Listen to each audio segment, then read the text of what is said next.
Okay, సరే. ఇప్పుడు next TDP government form చేస్తే వాణిజ్య విభాగానికి సంబంధించి మీరు ఏం డెవలప్ చేయాలని అనుకుంటున్నారు? మీ హామీలు ఏంటి? యాక్చువల్గా వాణిజ్య విభాగం దానికి అంటే గవర్నమెంట్ వస్తే ప్రజెంట్గా అన్నీ మారిపోతాయి. మరి ఏ పోస్ట్ ఇస్తారో తెలియదు నాకు. ఫస్ట్ వాణిజ్య విభాగం ఇస్తారో లేదా ఇంకా పైన అధిష్టానం ఇష్టం, ఏది ఇచ్చినా సరే ఇవ్వకపోయినా సరే తెలుగుదేశం పార్టీలో ఉంటాం. అంటే ఇవ్వకపోయినంటే మీరు ఎమ్మెల్యేగా అడిగారనేది వినబడుతుంది. అడిగాను. మరి ఇష్టమేంటి ఇప్పుడు ఇవ్వట్లేదని చెప్పి ఇష్టమేని అంటున్నారు ఎమ్మెల్యే? ఇవ్వట్లేదంటే ఇవ్వట్లేదు ఎట్లా కాదు, ఇస్తారో ఎవరో అధిష్టానం ఇష్టం. ఎమ్మెల్యే అడిగాను. ఎమ్మెల్యే అడిగినప్పుడు ఏంటంటే సెల్ అండ్ వంటలు చాలామంది నాయకులు ఉన్నారు కాబట్టి డ్రాప్ అయిపో ఓకే అన్నాను, నా ఇష్యూ. సో వైసీపీకి వెళ్ళిపోలేదా? నేను పార్టీ మనిషినమ్మా, తెలుగుదేశం పార్టీ మనిషి. వైసీపీలో క్యాడర్లుగానే నాకు ఏమి ఇచ్చినా వైసీపీలో బంగారం కాదు, బంగారం బిల్డింగ్ ఇచ్చినా వెళ్ళను. నేను టీడీపీలో ఉంటా, నాకు ఏ అక్కర్లేదు. నేను టీడీపీలో ఉన్నా, టీడీపీలో. వైసీపీలో అయితే ఏ పదవి అక్కర్లేదు, టీడీపీ అయితే అన్ని కావాలి. టీడీపీలో మా అధిష్టానం కావాలి, వైసీపీలో అక్కర్లేదు. నాకు వాళ్ళ ఇస్తాను కూడా నాకు అక్కర్లేదు.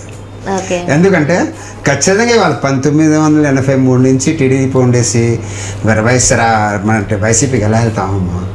వెళ్ళే వాళ్ళు మా జెంట్స్లో ఒకరిద్దరు వెళ్ళే వాళ్ళు ఉంటారు, కానీ నేను మటుకు వెళ్ళను. అలా అని చెప్పేసి వాళ్ళని విమర్శించుకోండి. వాళ్ళ పని వాళ్ళది, మా పని మాది. మా పని మేము చేసుకుంటూ వెళ్తాం, వాళ్ళ పని వాళ్ళు చేసుకోండి. మరి టీడీపీ ఎమ్మెల్యే పదవి వద్దన్నారు, మరి ఇంకేదన్నా ఫ్యూచర్ లో ఇస్తారని ఉందా? డెఫినెట్ గా నామినేటెడ్ పోస్ట్ ఇస్తారు, ఖచ్చితంగా ఇస్తారు, నమ్మకం ఉంది.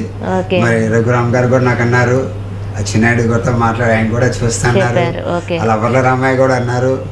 సో ఇంకా పెద్ద పెద్ద నాయకులు అందరూ వాళ్ళని నమ్మాలిగా. నాయకులందరూ మీ చుట్టూ అయితే పెట్టుకున్నారు. అలా ఏం లేదు. వరలరామయ్య గారు నాకు 1976 నుంచి పరిచయం. బంటంలో ఎస్ఐగా ఉండేవారు ఆయన. మొన్న వెళ్ళి కనిపిస్తే నువ్వు చెడ్డి వేసుకొని ఉండేవాడయ్యా, నాకు తెలుసు మీ అన్నయ్య బాగా పరిచయం కూడా అన్నారంటే మేము నవ్వుకున్నాం లోపల నుంచి. ఒక హ్యాపీ, ఎంత ఆనందం అంటే మనకి ఆ పాతకాలం మనుషులు అలా తెలిసారనుకోండి చాలా హ్యాపీగా ఉంటుంది కదా. అమ్మో వరలరామయ్య గారు మాకు బాగా పరిచయం. అలాగా చిన్నాయుడు గారు మొన్న పరిచయం అయ్యారు, బాగా 3 సార్లు ఇచ్చాను. బాబు గారిని కూడా కలిశాను, లోకేష్ బాబు గారిని కలిశాను.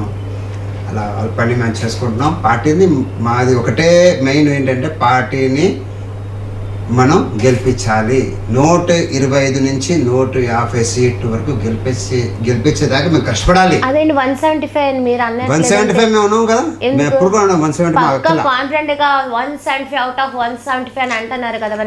అదే చరిత్ర సృష్టించండి, ఎక్కడ లేదు. వాళ్ళు అంటున్నారు కానీ మేము ఎప్పుడు అనం రావు కూడా మాకు రావు కూడా ఎవరన్నా కూడా తప్పే, అది తప్పే. ఎలా వస్తాయి మేము 175 కనీసం మనం ఒక అర్థం చేసుకోవాలి. వాళ్ళకి కూడా మంచి క్యారెక్టర్ మనుషులు ఉంటారు. ఎమ్మెల్యేలు గెలవాలంటే ఇప్పుడు ఇండిపెండెంట్గా ఇచ్చిన అక్కడ ఏరియా పొజిషన్ బట్టి ఆ వ్యక్తికి మంచి పేరు ఉందంటే ఆయన తెలిసిపోతాడు. అలా కొంతమంది పార్టీ చూడరు, ఆ వ్యక్తిని చూసి ఓట్లు ఇస్తారు. సో 175 ఎలా వస్తాయమ్మా? రావు కదా. అది అధికార పార్టీ అంటాం చాలా తప్పు అనిపిస్తుంది నాకైతే.